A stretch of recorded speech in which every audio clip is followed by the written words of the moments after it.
Es esmu locgrūdējs, paravieglatlētis un nodarbojos ar šo sportu jau kādus 3 gadus.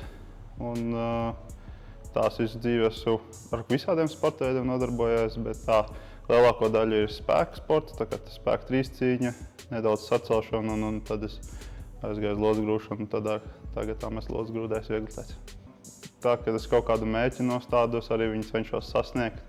Es daru visu, lai viņi līdz viņam tiktu. Tāpēc es arī tiku uz olimpiādu, jo man tas tiešām bija liels mērķis un es tiešām smagi trenējos un darīju visu, ko varēju, lai tur tiktu. Kad pirmo reizi aizgājām uz trenižeru zāli ar Čomu, mēs jau bijām visādos kaut ko bišķi patrenējušies, bet tā pirmo reizi, kad es aizgāju uz zāli, tā nopietno, es domāju, skatījos tur apkārt, bija diezgan tādi lieli, spēcīgi vīri. Es domāju, kādreiz tāds varētu būt un diezgan smagi trenēšos.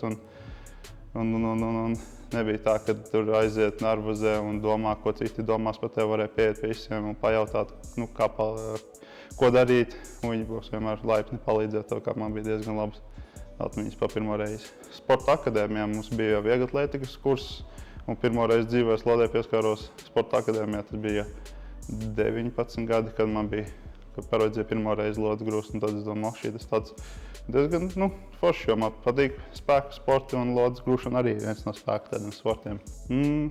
Tā, kad bija pirmais pasaules čempions, man tiešām bija tāds ļoti liels uztraukums, un tas arī man bija tas iemesls, kāpēc es nevarēju dabūt labāku rezultātu. Un tad man tiešām bija tāds, ka Dievs, ko es daru, visu to darbu ielicis, un nekādi rezultāti nav, un tad bija tāds tiešām arī zemes punkts.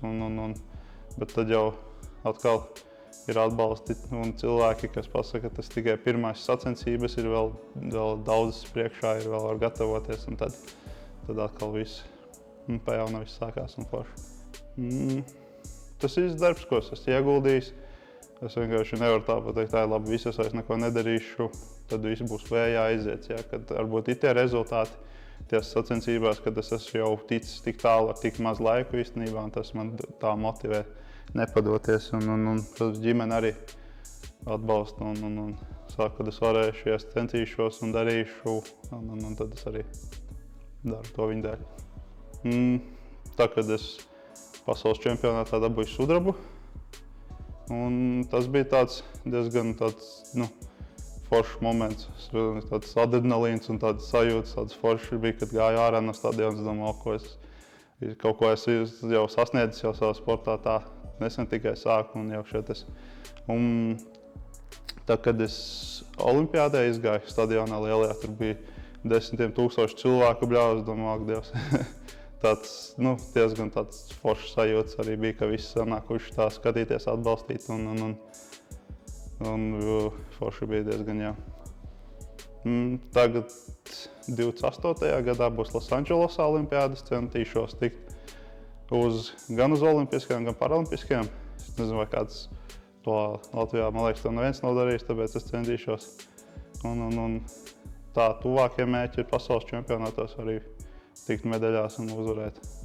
Tagad diezgan augsti. Kādēļ, tavuprāt, jauniešiem ir bail uzsākt darīt to, ko viņi vēlas? Jo viņš kritizēs. Cilvēki, tā kā blakus cilvēki, kas draugi saka, ko tu tur dari, kāpēc tā dari, tas nekas nav. Un viņi, protams, klausās, nevis tā domā, kad jau tā ir man dzīve, darīšu, ko es gribēšu. Un tā, tad pēc tam nožēlo īstenībā pēc kāda laika, kad tiešām nesāku to darīt ātrāk vai vispār nesāku to darīt. Un nezinu, kā tas ir. Tāpēc tā neklausīties citos un darīt, ko tie tiešām grib pats.